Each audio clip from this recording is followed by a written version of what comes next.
Hello बच्चों, चलिए देखते हैं JEE advance 24 paper 2 question number 13।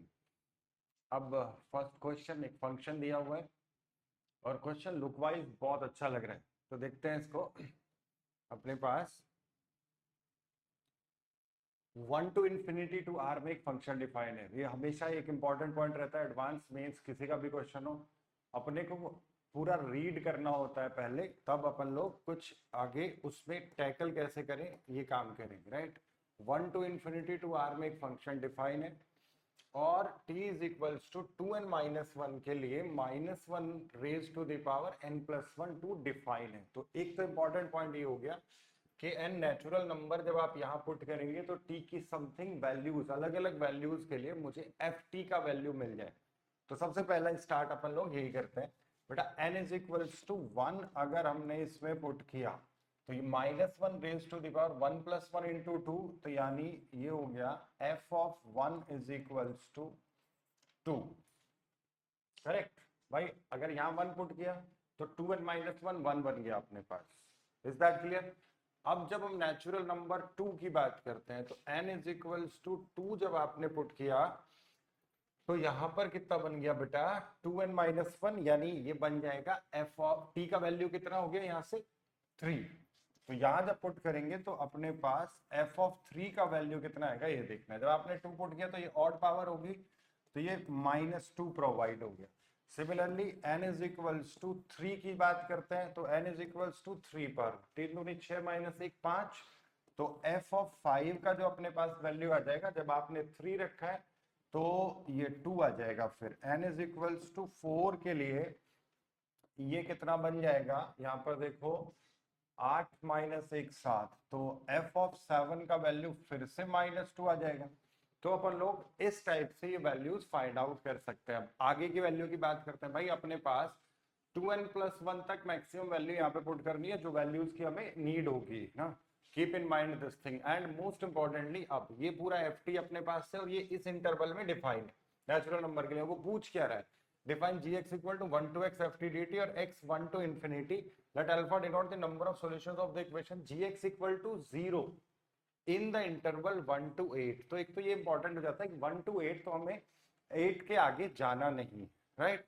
तो अगर मैं यहाँ पर पुट करता हूँ तो f ऑफ 9 जनरेट हो जाएगा ही ना। जैसे हमने 4 पुट किया तो ये f ऑफ 11 बन जाएगा, राइट। वो बाद की बात है, तो वो आगे करेंगे। अब इंपॉर्टेंट पॉइंट होगा कि इनका यूज कैसे करना। ये तो हो गई वैल्यूज 1 3 5 7 पर वैल्यूज। अब इसके आगे जब हम यहाँ बात करते हैं, जब ये इंटरवल की बात कर रहे हैं तो तब देखते हैं 2n+1, जैसे n इज इक्वल्स टू 1 रखा, नेचुरल नंबर है 1 जब हम पुट कर रहे हैं तो ये इंटरवल क्या बन रहा है बेटा, 1 से लेके 3 तक बन रहा है। तो एक काम करते हैं नेक्स्ट पेज पर f of t is equals to पूरा ft डिफाइन करते हैं इंटरवल के लिए। जब हमने कहा n इज इक्वल्स टू 1 तो इंटरवल जनरेट हो गया 1 से 3। 1 से 3 के लिए अपना fx क्या है, 1 से 3 के लिए अपना fx क्या, ft क्या है, देखो यहाँ पर n is equals to 1 put करेंगे अपन लोग। n इज इक्वल्स टू 1 पर ये कितना बना 2+1 यानी 3 minus T divided by 2, 3 minus T divided by 2, 3 minus T divided by 2 multiply by f of 1 और f of 1 is 2, correct.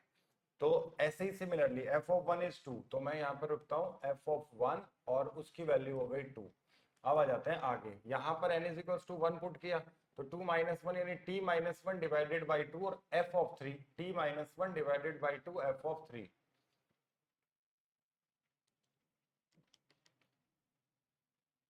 Plus t-1 divided by 2 into f of 3, and f of 3 जो अपने पास था f of 3 was -2, तो ये हो गया -2। तो इस इंटरवल के लिए मैं बात कर रहा हूं, तो यहाँ पर जब इसको अपन लोग सॉल्व कर रहे हैं यहीं पे कर लेते हैं, ये 2 जाएगा ये 2 जाएगा तो ये बन गया 3 minus T,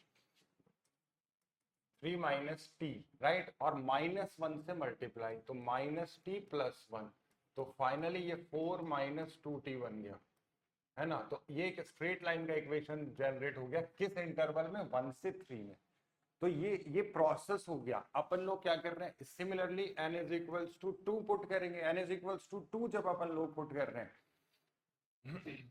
n is equals to 2 जब अपन लोग पुट करेंगे इस इंटरवल में, तो ये इंटरवल जनरेट हो जाएगा 3 से लेके 5 तक। 3 से 5 में जब फिर n का वैल्यू 2 पुट कर रहे हैं, तो ये सारी की सारी वैल्यू जो हमने यहाँ फाइंड आउट की है, ये इस तरीके से अपन लोग एक पूरा ft जनरेट कर लेते हैं, राइट।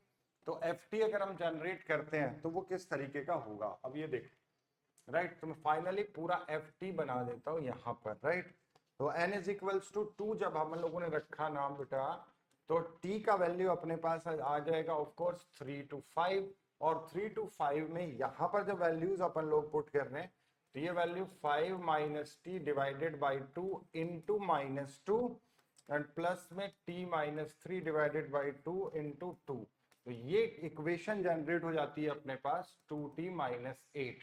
प्रोसेस वही है, सिंपल कैलकुलेशन है, little bit you have to use this calculation. n is equals to 3 जब आप पुट कर रहे हैं तो t का वैल्यू अपने पास कितना आ गया, 5 से लेके 7 तक आ जाएगा। 5 से 7 में देखो ये 2, ये -2, ये -2, ये 2। तो सिमिलरली अगले वाले में 7 minus T divided by 2 into 2 and plus में t minus 5 divided by 2 into -2। यहां से जो सॉल्व होके अपने पास आएगा that is 12 minus of 2t। एक और आ गया n इज इक्वल्स टू 4। देखो हमें 1 से 8 में बात करनी है पूरी की पूरी, तो n इज इक्वल्स टू 4 जब अपन लोग पुट करते हैं तो अपना जो इंटरवल जनरेट होगा वो 7 से लेके 9 तक जनरेट हो जाएगा, राइट। और यहाँ पर जो फंक्शन जनरेट होगा 9 minus T divided by 2 into -2 plus T minus 7 divided by 2 into 2। ये कैलकुलेट होने के बाद बन जाता है बेटा 2t माइनस 16। अब इसके आगे अपने को बात ही नहीं करनी है, करेक्ट। तो इन शॉर्ट अपने पास जो जनरेट हुआ वो जनरेट हो गया फाइनली एक स्ट्रेट लाइन का equation 4 minus 2t, 2t minus 8, 12 minus 2t and 2t minus 16। अब ये ध्यान से देखो, ये t इज इक्वल्स टू 2 से पास करेगा, ये t इज इक्वल्स टू 4 से पास करेगा, ये t इज इक्वल्स टू 6 से पास करेगा, और ये t इज इक्वल्स टू 8 से पास करेगा। Is that clear?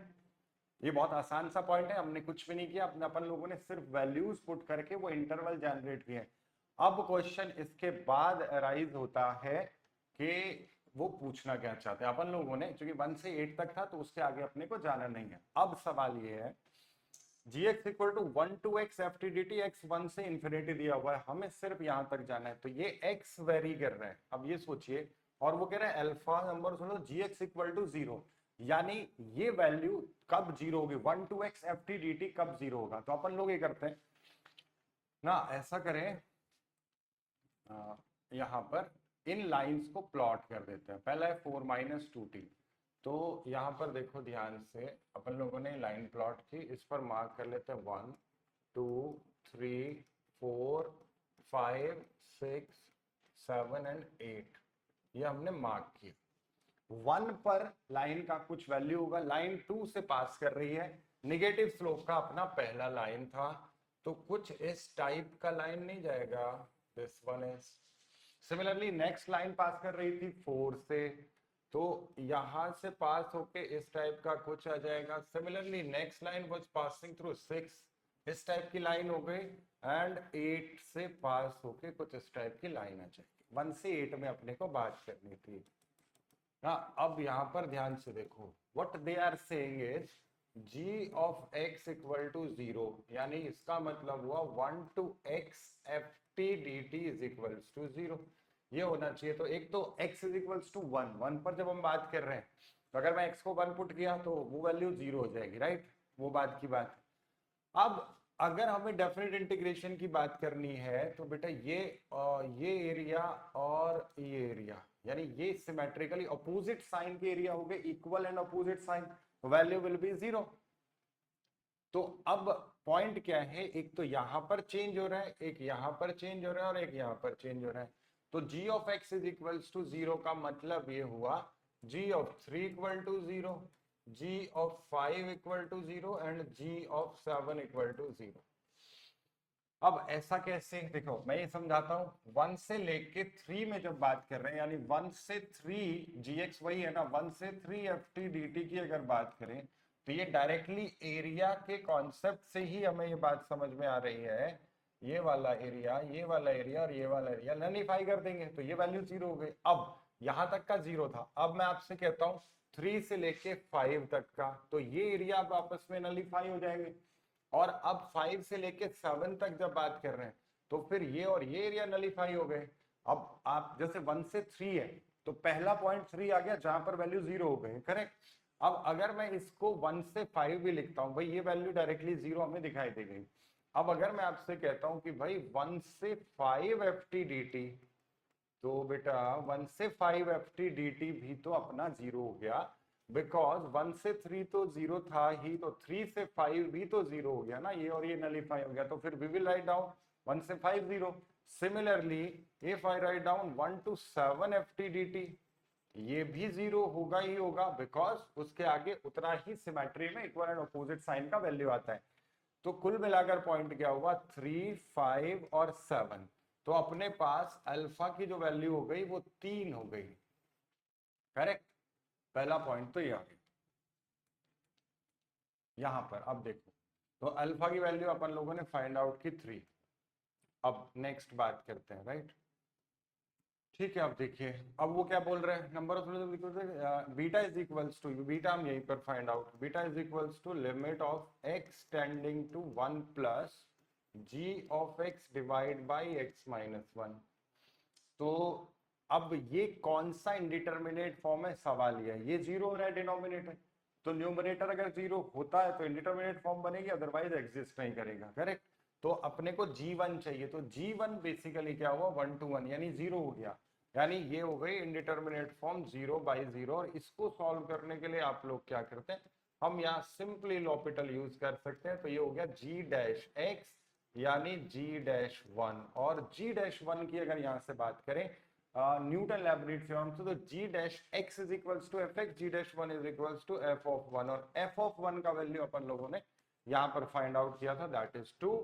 अब अपने को पूछा गया है अल्फा प्लस बीटा, तो बेटा 3 अल्फा था और बीटा आ गया 2, तो alpha plus beta comes out to be 3 + 2 is equals to 5, correct. एक बार ओवरव्यू ले लेते हैं। देखिए लुक वाइज क्वेश्चन ऐसा था कि हम कैसे एग्जाम में सॉल्व करेंगे। ऑफ कोर्स एग्जाम में इस टाइप के क्वेश्चन को सॉल्व करने में थोड़ा सा, क्योंकि टाइम लिमिट होती है, कंस्ट्रेंट रहता है, तो बट फिर भी कूल हेड रख के अगर अपन लोग इसको पढ़े, तो इसमें इन्होंने यहाँ पर एक फंक्शन जनरेट करने के लिए सिर्फ वैल्यूज आपसे पुट करवाई हैं। वो वैल्यूज पुट करने के बाद एक सिंपल स्ट्रेट लाइन का एक फंक्शन इक्वेशंस बन गई, जो आपने ग्राफ प्लॉट कर लिया, राइट। ग्राफ प्लॉट इस तरीके का कर लिया, ये ग्राफ, ये लाइंस आ गई अपनी, बहुत सिंपल, सब वैल्यूज अपन लोग पुट कर दिया, ये लाइंस आ गई इधर, और इसको मार्क कर लिया, राइट। मार्क करने के बाद अपन लोग एरिया बाउंडेड डेफिनेट इंटीग्रेशन की सिंपल बात की, no need to solve more, right. तो ये अपना क्वेश्चन हो गया, करेक्ट।